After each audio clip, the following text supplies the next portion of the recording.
today's discussion revolves around a simple but provocative question. Everything is compliant. Is that enough for the future of deals? Because we are honest, procurement has never been more structured. We have sourcing platforms, governance frameworks, compliance controls, approval workflows, and audit trails. Every decision can be justified, every process can be documented, every box can be checked. And yet, according to research from World Commerce and Contracting Organizations, lose nearly 9% of annual revenue because of ineffective contract management, while procurement contracts lose an average of 11% of their value after signature. Think about that. The deal is won, the contract is signed, the compliance process is complete, yet value continues to leak from the system. And for a company operating at a 15% EBITDA margin, losing 9% of revenue through poor commercial execution doesn't just slow growth, it can wipe out a significant portion of profitability, which raises an uncomfortable question. If compliance is working, why are outcomes still falling short? Perhaps it's because today's deals are fundamentally different from the deals procurement systems were originally designed for.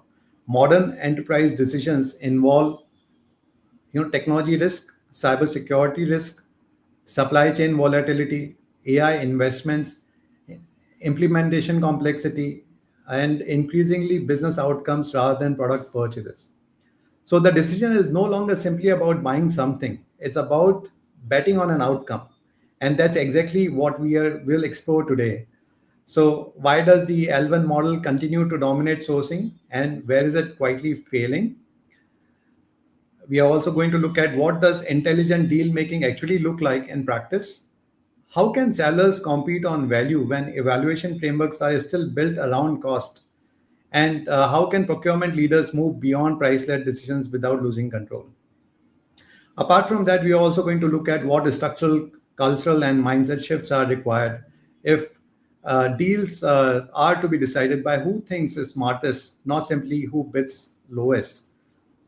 To help us unpack these questions, I'm delighted to be joined by two accomplished leaders who have spent years navigating enterprise technology, procurement, sourcing, transformation, and commercial deal decision making. Please join me in welcoming Preeti and Vipan Sawhney to this 2020X Vision session. So, Preeti and Vipan, welcome to the session. Thank you. Hello, and thank you, Vishwendra. I'm glad to be here with all of you and our Thank beloved you. audience. Thanks. So, before we have an introduction, let me begin with an icebreaker question. And you have been in the you have been in the you have spent lot many years in the corporate world, and you have seen procurement frameworks, sourcing platforms, cybersecurity risk, and outcome-based contracts. But I'd like to start with something more fundamental. So when you are looking at navigating complex enterprise deals from different vantage points, you have a perspective which a lot of people actually who are there in the audience, miss that. So here's my opening question to both of you. What is the biggest lie we tell ourselves about how deals actually get done in B2B, right? So, Preeti, we can start with you, and you can also talk about yourself a little bit, and then respond to this question. Thank you. Thank you so much, Vishwendra. And hello to everybody on this call. Did you tell me, Vishwendra, or was that Vipin who was supposed to speak? I thought it was No, me. you go ahead, Preeti. All right. Okay. So, a little bit about me. I worked in multiple firms, both on the technology side. First few years with the insurance world as an underwriter, and then moved to technology world. And worked in many companies, including multinationals like Microsoft, Oracle. I've been CEO of software firms like Birlasoft and Spice Telecom, basically DigiSpice, and so on and so forth. So I don't want to delve into my resume right now. You can look it up on the LinkedIn profile. But to your question, which is a very interesting one, Vishwendra, which is what is the biggest lie? I think the biggest lie about these deals that we do is responding to RFP the way it is. It is the biggest lie that we will win on solution and price. We will win on the best documents that we attach with our RFP.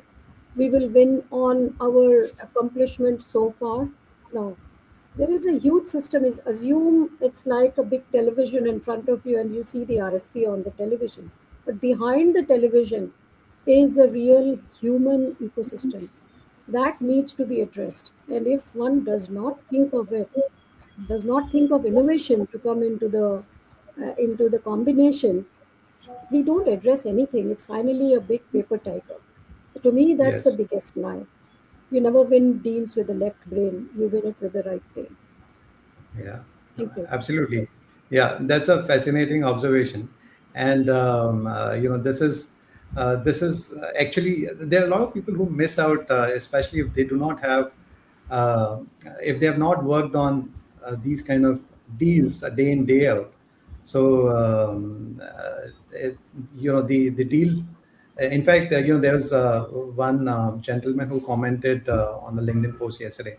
He said, deals RFPs do not actually start when we start, submitting those RFPs. The process of evaluation actually start way ahead in time. So obviously, what you said is absolutely right. Vipin, over to you. If you could talk about yourself and share your response to the question I asked. Sure, Nishendra. Thank you so much. Thanks, Preeti. And this is Vipan Sawhney. I've been into IT ever since I completed my graduation from Delhi College of Engineering, and I've had a long career, still active. I've started with CMC Limited and worked with many multinationals, including Siemens, etc. But like Preeti said, without getting into my resume, I would rather attack the question that Vishwendra has put up in the first place. So we are talking about the biggest lie we tell ourselves. Let me quote from one of the stock market experts. In stock market, there is a seller and a buyer. Both of them believe that they've got the best deal. Now, how can that be possible? But that is where this myth of fooling yourself starts. The process of buying, like Vishwendra just said, starts much before the RFP is published. However, in current times, this also assumes additional avatar where a lot of information is available about both the vendor and the buyer.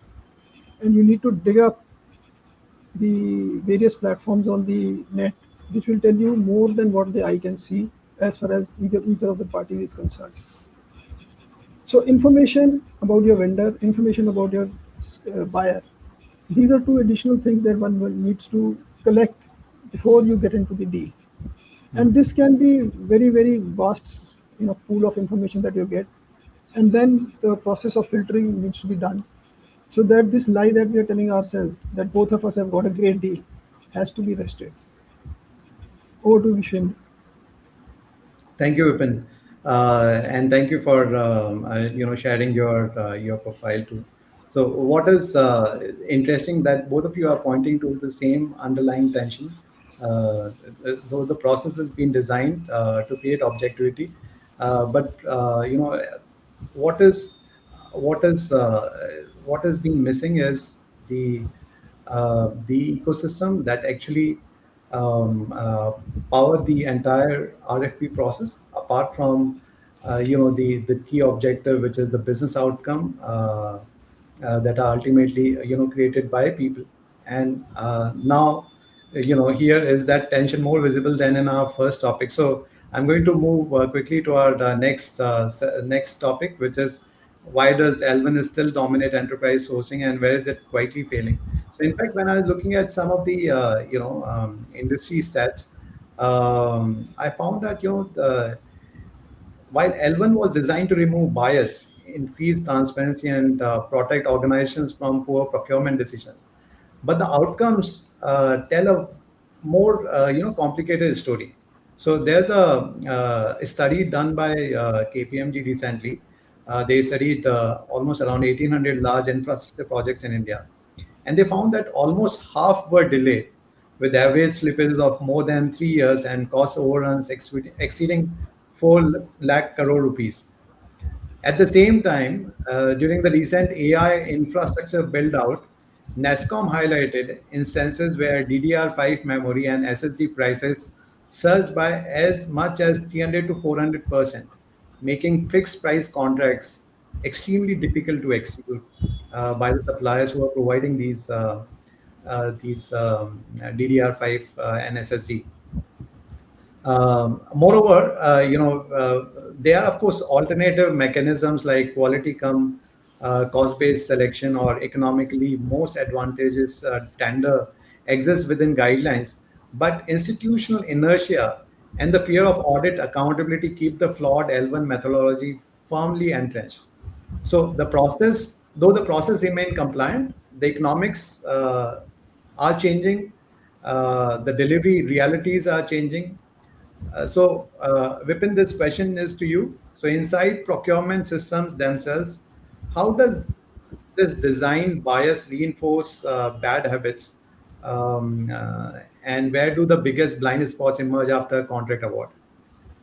So, Vishwendra, thank you so much. That's a very pertinent question to today's topic here. And we don't need to look too further.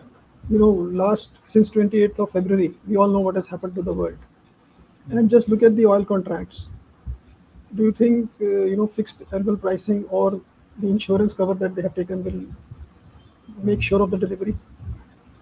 And what we have seen is that these long-term contracts, which are for a commodity which is physical, which is visible, which is the lifeline of today's modern society, could have survived. So it is very obvious that the fallacy of fixed price contract is actually slowly diminishing. And the deals go beyond price today. Any oil that has to move from Strait of Hormuz today. I didn't even know Strait of Hormuz existed before 28th of February.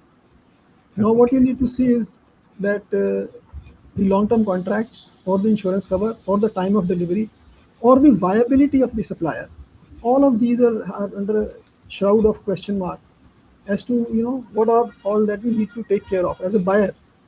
So we belong to a country who's waking up from being a nation that also ran to a nation that is leading today.